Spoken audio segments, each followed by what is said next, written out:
बच्चे और बच्चियों, जो भी ऋषि मुनि योगी अवतारी शक्तियां पीर पैगंबर जो भी आए, उन्होंने सबने आगे मुर्शिद को गुरु को रखा। एक कदम भी बगैर गुरु के नहीं चल सके, बगैर मुर्शिद के नहीं जा। जब उनका ये इतिहास है तो आप क्यों उसको छोड़ते हो? उसको पकड़ लेना चाहिए। इस देश में तो उन्हीं महान आत्माओं की जरूरत है, लेकिन महान आत्मा न मिले तो आप क्या कर सकते हो? उसके लिए गोस्वामी जी ने महाराज ने कहा, अंधा गुरु और बहरा चेला और हो नरक में ठेलम ठेला। गुरु सिख अंधे बधिर का लेखा, एक नहीं सुने एक नहीं देखा। हर सिद्ध जन शोक ना रही, सो गुरु घोर नरक में पड़े। अब वो बात तो कभी मिथ्या नहीं हो सकती, वो तो सत्य है, यानी अटल वचन है। उन्होंने तो अपना फैसला कर दिया, लेकिन आप क्या सोच रहे हो? आपको भी तो ये समझना चाहिए कि वो कहते क्या है। एक सुनता एक नहीं देखता, तो कहां ले जाएगा?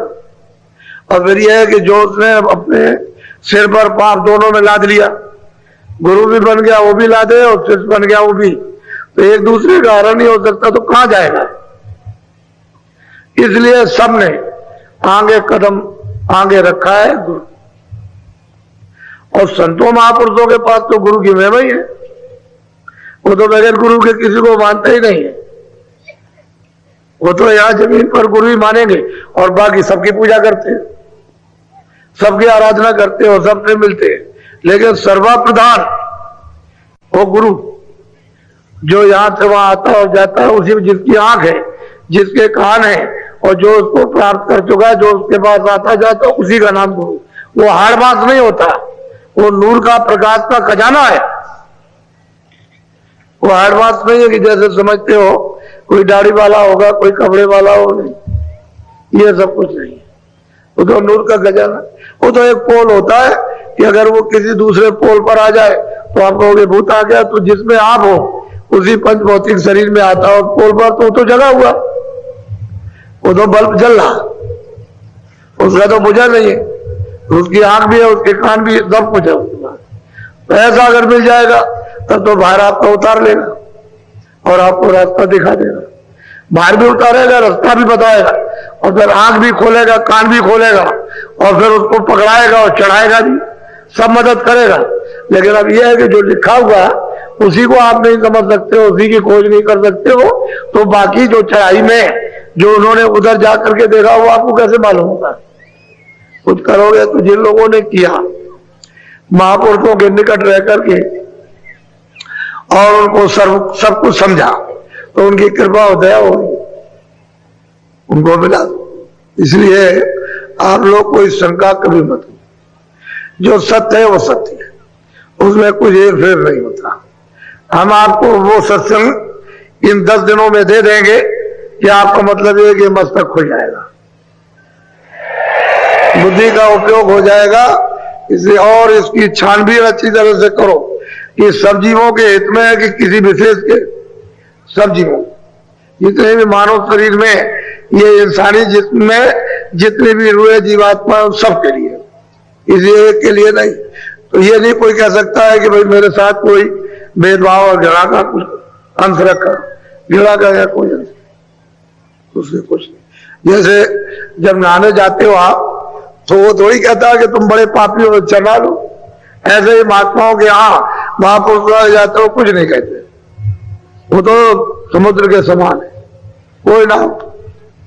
लेकिन तुम नहा करके अपना धोतो डालो कम से कम, वो धोते नहीं होते। इसलिए आप एक एक बात को आप अच्छी तरह से परखो, सुनो और समझने की कोशिश करो, और फिर जब थोड़ी बहुत समझ में आ जाए तो फिर कहोगे हम चलना चाहते हैं तो चलो।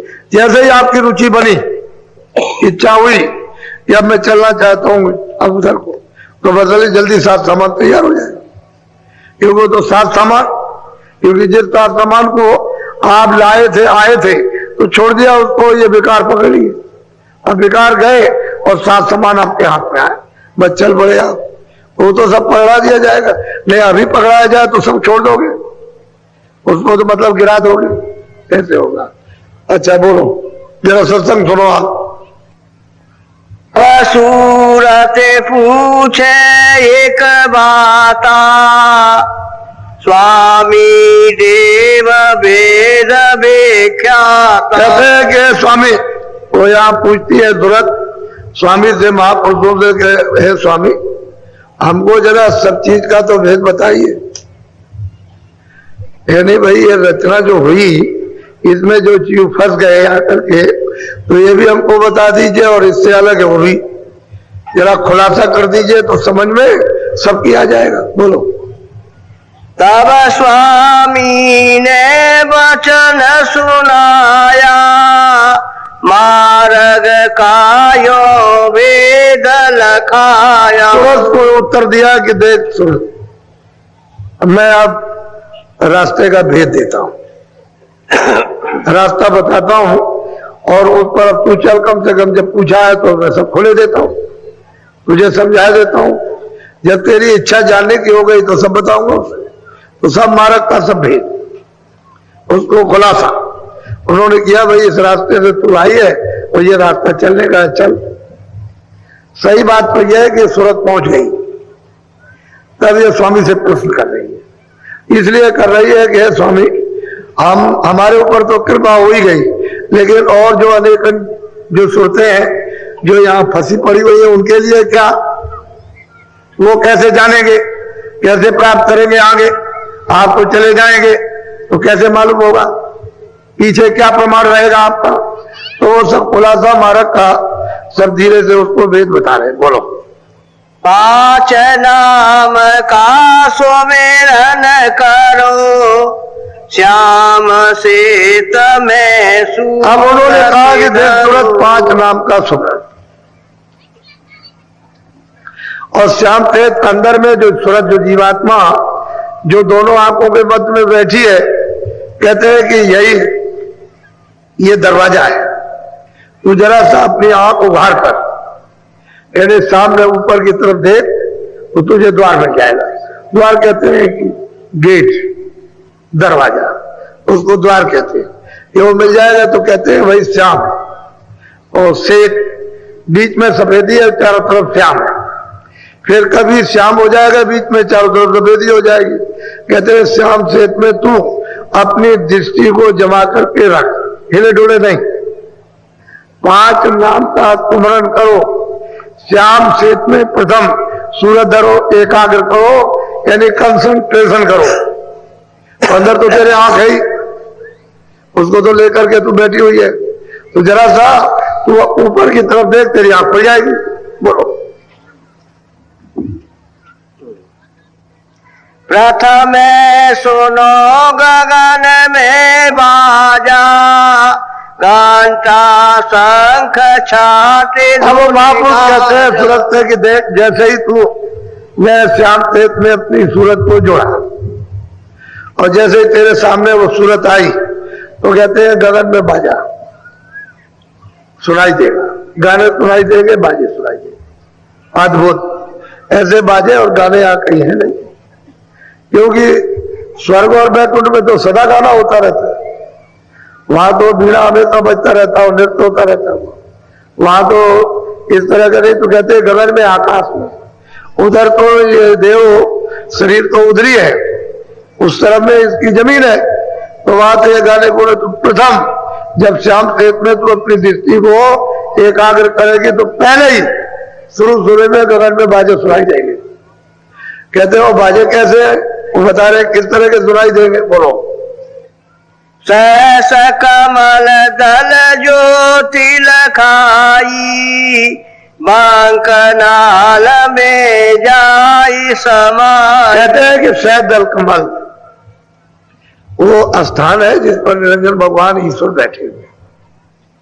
कहते हैं कि सामने जब वो गगन में बाजे जब सुनाई देंगे, और बाजे को तू पकड़ लेगी, तो वो घंटा संग बज रहा साफ बिल्कुल स्पष्ट सुनाई देता है, कोई इधर नहीं, और तीनों लोगों में बज रहा है। इसलिए तो इसमें तो बहुत से लोग बैठे जो घंटा संग सुनते रहते, लेकिन अब वो आपसे कुछ नहीं कह सकते, क्योंकि आप हो जाएगा। अभी कुछ नहीं कह सकते, जब तक साधक है तब तक वो कुछ नहीं बताएंगे, सिद्ध हो जाएगा तो कुछ भी कह देंगे, फिर वो बंद नहीं होगा। तो साधक में तो बंद हो जाएगा, लेकिन सिद्धि में बंद नहीं होगा, फिर बंद नहीं होता। इसलिए साधक है, अगर इन्होंने किसी से कुछ कह दिया तो बंद कर देगा, नाराज हो जाएगा। इसलिए ये तो कुछ कह नहीं सकते। अगर ये सुनते नहीं तो यहां इस मैदान में आते, कोई बात तो जरूर है, कोई ऐसा राज, ऐसा रहस्य, कोई ऐसी बड़ी चीज है जो मतलब ये कि इस समय पर देखो ये तो कहते हैं प्रथम घंटा संग। जैसे ही तुम सुनोगे उसको घंटे संग की आवाज को, शहद कवल में कहते हैं ज्योत जल रही, जगमग जगमग जगमग, और कितनी सुंदर ज्योत है। बड़े बड़े ऋषि मुनि योगी तपस्वी कहते हैं उस पर कुर्बान हो गए, ऐसी वो सुंदर है। वो छोटा मोटा सुंदर रूप नहीं है, कितने वहां गलतान हो गए, आगे जाने की इच्छा खत्म हो गई उनकी, उधर जा नहीं सकते हैं, ऐसी मोहनी मूर्त है। तो कहते हैं शहद दल कमल। गोस्वामी महाराज उसी को रामायण में कहते हैं कि मुंदेव नैन तुलसित में भयो पुन चितवत कौशलपुर गए। कहते हैं वो कौशलाधीश यानी शहद दल कमल में, वो मतलब यह है कि ईश्वर निरंजन भगवान खुदा घाट बैठे हुए, मैंने उनको देखा, मुझे दिखाई दिए। तो कहते हैं प्रसन्न हो गए, खुश हो गए। जब खुश हो गए, प्रसन्न हो गए, तो उन्होंने रास्ता दे दिया, क्योंकि जब तक ये रास्ता देंगे नहीं तब तक उधर नहीं जा सकता कोई। रास्ता तो उधर से जाने का, इधर से उधर जाने का, दूसरा कोई रास्ता नहीं है कि आप मंडल को कहीं क्रॉस करके चले जाओ उधर, वो वही में से होकर के रास्ता। तो जब उन्होंने देखा तो खुश हो गए और ये कहा कि अच्छा तुम चले जाओ। तो उनके पास तो महापुरुषों का टिकट था, वो कैसे सकते हैं, जो महापुरुष आए थे वो तो उधर आते जाते हैं, तो उनके पास तो टिकट था, चले अच्छा तुम चले जाओ उधर। तो जब उधर गए उस पार, उधर चले गए, तो गोस्वामी जी महाराज कहते हैं उधर माज सुन अंडज राया देखो बहु ब्रह्मांड दिखाया। कहते हैं बहुत उधर तो अंड की रचना बहुत से ब्रह्मांड हमने अपनी आंख से उधर जाकर के ये हमने सब कुछ देखा। तो कहते हैं ज्योत का भी दर्शन किया, और उसके बाद में ईश्वर का भी दर्शन साक्षात्कार, और परे चला गया, उस पार में गया तो उधर देखता हूं कि उधर में कितने कितने ब्रह्मांड है, बिल्कुल साफ करें। महापुरुष भी कहते हैं यही बात कि भाई तुम ऐसा करो कि जिस तरह से मतलब प्रथम सुनो गगन में बाजा, घंटा नाद सुन साजा, घंटे और संग की आवाज को पकड़ करके साध लो, यानी उसको ऐसा पकड़ो कि उसमें रम जाओ, ले हो जाओ। बस जैसे ले होगे फट खींच लेगी, वो तो सूरत को फौरन खींचती है, यानी इस तरह से सरासर जाएगी कि कितने मतलब 1000 मील पार किए क्या पता चलेगा, सट से जाएगी उधर से खींचती हुई, सीधे शरीर से अलग हो जाती है। जैसे मृत्यु के वक्त में जीवात्मा इससे अलग होती है, वैसे ही साधक जब साधना करता है तो इससे अलग हो जाती है, वो अलग होकर के जाती है, उसको देखती है। तो कहते हैं प्रथम सुनो गगन में बाजा, घंटा संग नाद सुन साजा, इसको साध लो अच्छी तरह से, पकड़ लो इसी तरह से, तो आगे मतलब है ज्योत चल रही। शहद दल कमल में वो निरंजन भगवान बैठे हुए, उनकी वो ज्योत चलती है, वो निशान बता रहे हैं रास्ता, रास्ते का पूरा भेद उस सूरत को खोल रहे हैं कि देख सूरत ऐसे चलना है, ऐसे जाना है, और ये चीज रास्ते में मिले। बीच में तो रचना सब छूट गई, जो बीच में रचना है बेसुमार। दिल्ली है तो रास्ते में कोई गांव खेत नहीं पड़ेंगे, बहुत से गांव, बहुत से खेत, बहुत सी चीजें, बहुत जंगल और बहुत सी नदियां नाले पड़ेंगे, तो उनको तो मतलब दिल्ली का बताना कि देखो वहां ये, तो बीच का तो उन्होंने रचना सब छोड़ दी और कहा कि सीधे चलो। बीच में तो बहुत आबादी है, बहुत तरह के बाजे बज रहे, वो कोई गिनती भी नहीं आ सकते, इस तरह के बाजे हैं। उन्होंने और बाजों को छोड़ दिया, कहा कि तुम वो बाजा पकड़ो, जैसे ही तुम उसमें ले होगे बस फौरन बाजा खींच लेगा और सामने खड़ा कर देगा और साक्षात्कार होगा। ऐसे ही खुदा का दीदार है, वो तो खुदा ही है, वही गार्ड है, वही हम सबके मतलब ईश्वर 3 लोग के मालिक। बोलो बांक पार त्रिकुटी में गई। कहते हैं कि बंगनाल टेढ़े रास्ते को पार करके नीची ऊंची घाटी और ऊपर त्रिकुटी स्थान पर पहुंची, वहां वो विराजमान है, उन्हीं को ब्रह्म कहते हैं। मुसलमान अपने शब्दों से उनको खुदा कहते हैं, रब कहते हैं। वो मतलब ये है कि कहते हैं कि जब उसकी धुन ली, उसकी पकड़ी, तो ऊपर से भी धुन आ रही है। जैसे ही उसकी धुन सुनी कि बादलों की गरज हो रही, घन घमंड नवगज घन घोरा, प्रिया हिंद पद्मन मोरा, यानी बहुत तेज घमंड गर्जन हो रही है, घना घोर। और जब उसको तो प्रिय है कि भाई इतनी चमक है उस गरज में, इतनी लाइट, इतनी बिजली कड़कती है कि वो एकदम से इस तरह से ऐसे ऐसे ऐसे इतनी ऐसी बिजली चमकती। कहते हैं कि वो वहां पर विराजमान है और ऊपर की आवाज आ रही है। ये ब्रह्म का स्थान है। कहते हैं रास्ते में इस घाटी को पार करने के बाद ऊपर मिलेगा वो बड़ा भारी गढ़ है। गढ़ कहते हैं किला, भारी किला। अब वो इसका संसार का तो कोई प्रमाण है ही नहीं, इसके तो प्रमाण देने की